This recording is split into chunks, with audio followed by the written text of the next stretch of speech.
नमस्कार, जय हिंद, जय भारत। आप सभी का स्वागत है केआरडी न्यूज चैनल में। आज लोकसभा चुनाव 2024 को लेकर सबसे ज्यादा विश्वास पात्र सर्वे जारी हो गया है, जिसके अनुसार अब क्या नरेंद्र मोदी इस सर्वे जारी होने के बाद अपनी रणनीति अपनाना शुरू कर देंगे या फिर कांग्रेस के कई दिग्गज नेता राहुल गांधी जैसे अपनी रणनीतियों में तैयारियां करना शुरू कर देंगे। अब इस सर्वे के माध्यम से कौन सी पार्टी की सरकार बनती हुई नजर आ रही है, हम आज आपको सारी जानकारी देने वाले। वीडियो के एंड तक बने रहिएगा। वहीं आपको बता देते हैं, इस 2023 में भी कई राज्यों में विधानसभा के चुनाव, इन चुनाव में अब कर्नाटक में चुनाव हो चुके हैं। अब कर्नाटक के चुनाव होने के बाद ये जो सर्वे जारी हुआ है, इनमें आंकड़ों में बड़े ही फेरबदल होते हुए नजर आ रहे। लेकिन कर्नाटक के चुनाव से पहले जो आंकड़े नजर आ रहे थे, उन आंकड़ों में वो अब जारी हो रहे, इन आंकड़ों में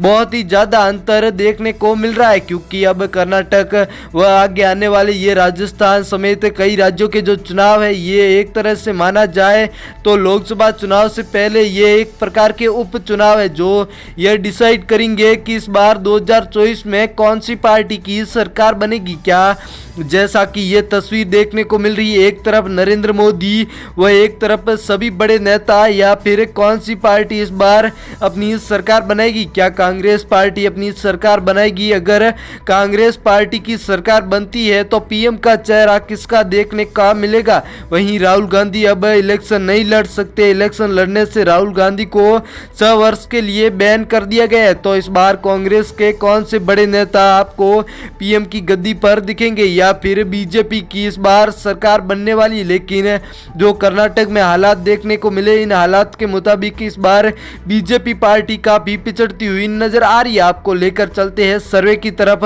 छत्तीसगढ़ राज्य, जहां कुल 11 सीटें, जिनमें से बीजेपी के खाते में 5 सीटें, कांग्रेस के खाते में 6 सीटें, आम आदमी पार्टी, बीएसपी व अन्य पार्टियों के खाते में 0 के आंकड़े नजर आ रहे। अगला जिला आपके राज्य तमिलनाडु, जिसमें कुल 39 विधानसभा की सीटें, जिनमें से बीजेपी के खाते में 9, डीएमके के खाते में 14, एएलएमएल के खाते में 10 सीटें, एलएनसी के खाते में 3 सीटें नजर आ रही। पंजाब राज्य, जहां कुल 13 सीटें, जिनमें से बीजेपी के खाते में 1 सीट, आम आदमी पार्टी के खाते में 7, कांग्रेस के खाते में 4, एसएडी के खाते में 1, अन्य पार्टियों के खाते में 0 सीटें। अरुणाचल प्रदेश, जिसमें कुल 2 सीटें, 1 सीट बीजेपी के खाते में तो 1 सीट कांग्रेस के खाते में नजर आ रही है। बीएसपी, एसपी व अन्य पार्टियों के खाते में 0 के आंकड़े देखने को मिल रहे। अगला राज्य कर्नाटक आ चुका है, जिसमें हाल ही में चुनाव हुए। अब 28 विधानसभा की सीटें हैं, जिनमें से बीजेपी 8, कांग्रेस 15, जेडीएस 5 व आम आदमी पार्टी व अन्य पार्टियों के खाते में 0 के आंकड़े देखने को मिल रहे। अगला राज्य उड़ीसा, जिसमें कुल 21 विधानसभा की सीटें, जिनमें से बीजेपी के खाते में 6 सीटें, कांग्रेस के खाते में 9 सीटें, बीजेडी के खाते में 4 सीटें, एनसी के खाते में 2 सीटें, तो अन्य पार्टियों के खाते में 0 सीटें नजर आ रही। महाराष्ट्र, जिसमें कुल 48 विधानसभा की सीटें, जिनमें से बीजेपी के खाते में 12 सीटें, एसएचएस के खाते में 10 सीटें, कांग्रेस के खाते में 11, एनसीपी के खाते में 15 सीटें नजर आ रही। पश्चिम बंगाल, जिसमें कुल 42 विधानसभा की सीटें, जिनमें से बीजेपी के खाते में 15 सीटें, टीएमसी के खाते में 23 सीटें, कांग्रेस के खाते में 3 सीटें, सीपीआईएम के खाते में 1 सीट नजर आ रही। दिल्ली राज्य, जहां कुल 7 विधानसभा की सीटें, जिनमें से बीजेपी के खाते में 2 सीटें, आम आदमी पार्टी के खाते में 5 सीटें, कांग्रेस के खाते में 1 सीट, बीएसपी व अन्य पार्टियों के खाते में 0 सीटें नजर आ रही। मध्य प्रदेश, जिसमें कुल 29 विधानसभा की सीटें, जिनमें से बीजेपी के खाते में 13, कांग्रेस के खाते में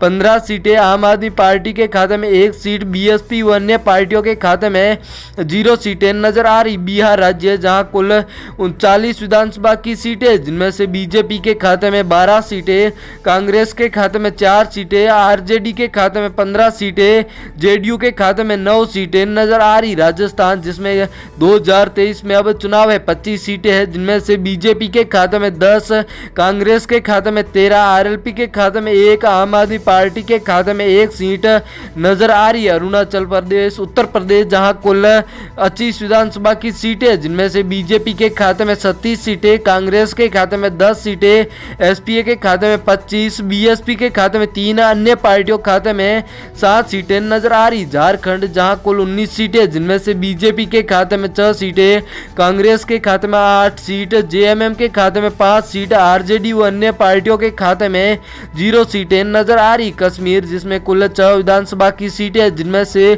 बीजेपी के खाते में 1 सीट, कांग्रेस के खाते में 3 सीटें, पीडीपी के खाते में 2 सीटें, एनसी व अन्य पार्टियों के खाते में 0 सीटें नजर आ रही है। तेलंगाना, जिसमें कुल 17 विधानसभा की सीटें, जिनमें से बीजेपी के खाते में 3 सीटें, कांग्रेस के खाते में 5 सीटें, टीआरएस के खाते में 7 सीटें, एएलएम के खाते में 2 सीटें, तो अन्य पार्टियों के खाते में 0 सीटें नजर आ रही है। असम, जिसमें कुल 14 विधानसभा की सीटें, जिनमें से बीजेपी के खाते में 7 सीटें, कांग्रेस के खाते में 6 सीटें, एएलयू के खाते में 3 सीटें, तो अन्य पार्टियों के खाते में 0 सीटें नजर आ रही है। आंध्र प्रदेश, जिसमें कुल 25 विधानसभा की सीटें, जिनमें से बीजेपी के खाते में 8 सीटें, कांग्रेस के खाते में 4 सीटें, वाईआरएस के खाते में 10 सीटें, टीडीपी के खाते में 3 सीटें, तो अन्य पार्टियों के खाते में 0 सीटें। मेघालय, जिसमें कुल 2 विधानसभा की सीटें, जिनमें से बीजेपी के खाते में 1 सीट, कांग्रेस के खाते में 1 सीट, एसपी, बीएसपी व अन्य पार्टियों के खाते में